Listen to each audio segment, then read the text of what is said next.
So what we're going to do is whoever has the most, and it collectively for the group, gets the pot. $5 each. So, I mean, there's some money. There's like 50 bucks in there, I guess. $40. There's all like 100 pesos at least. 45. Well, you ready? Go ahead. And a pack of gum. Alright. First, a little bit of background. The Ericsson phone company wanted to come up with a technology that would connect their mobile phones to laptops or cameras. So in 1998, they partnered with IBM, Intel, Nokia, and Toshiba. They formed an SIG, which is a special interest group, and in 1999 they succeeded.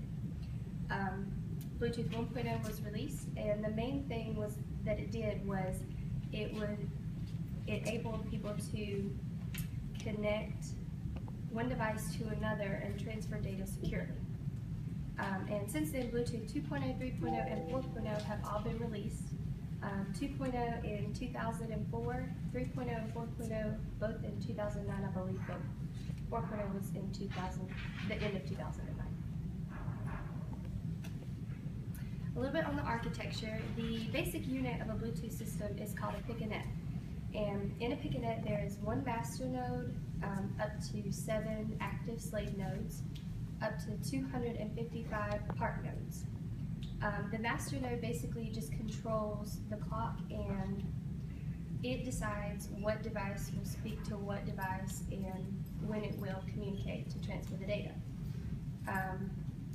The active nodes and the part nodes, the main difference, the active nodes are obviously active, and the slave nodes, or the part nodes, are reduced to a low power state, basically to save the battery. And the only thing they can do when they're in this state is respond to an activation signal from the master node. When you have 2 or more piconets, and I have a picture later on, but when you have 2 or more piconets combined, they are connected by a bridge node, and the bridge node is present in all of the piconets. And when you have 2 or more, it's called a scatter net. And the reason that this design was chosen, the master-slave design, where the master controls the slaves and the slaves answer, was because the designers wanted to produce the Bluetooth chips for under $5. And the only major disadvantage to this was that the nodes, the slave nodes, were really dumb. They did whatever the master told them to do, and they could only do what the master told them to do. This is a ScatterNet example. It's the 2 piconets, and the unshaded S's are the active slaves, and the shaded ones are the part slaves, and the one in the middle is the bridge, it's the one that connects them, and the master is in the middle. All right, some of the applications. Most protocols are generic. For example, web browsing and email, they use the same protocols, but it's up to the application designers to decide or to control how they're used for each task. Bluetooth is different. They have specific applications or profiles for specific tasks. There are 25 different applications, 6 for audio. There are some for connecting a keyboard to a computer or a mouse to a computer. Some for sending images from a camera to a printer or from a camera to a phone. You can also use your mobile phone as a remote, and there are a lot more, but we're not going to go through them all. It would have been possible to get away with just 2 applications, one for file transfer and the other for real-time communication streaming.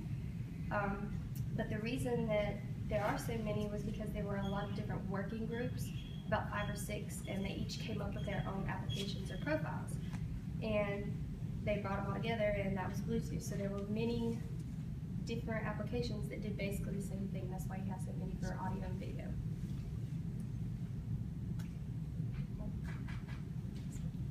And I have some questions. What is the basic unit of a Bluetooth system? First. What? Yes. What grade were you? How many how many applications or profiles are there for audio and video? What, 6? Yes. What group? 7. And how many park nodes are allowed in a single pickaninny? First.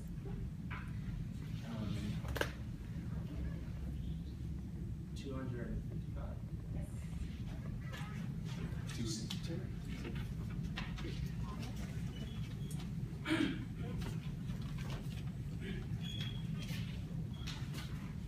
Okay, well this is a figure representing the Bluetooth protocol architecture.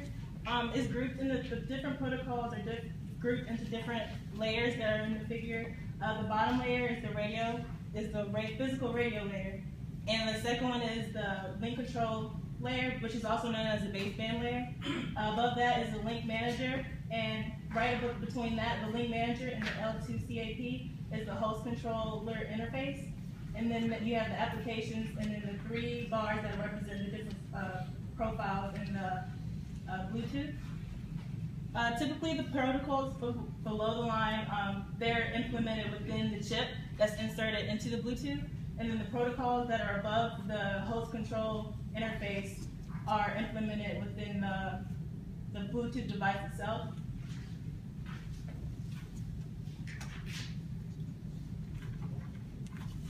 The radio layer, which was the lowest layer of the Bluetooth specification, the main function of it is to move the bits from master to the slave, which we're talking about in Brittany's part of the presentation. It's a low-power system with a range of about 10 meters operating in a band which is divided into 79 channels.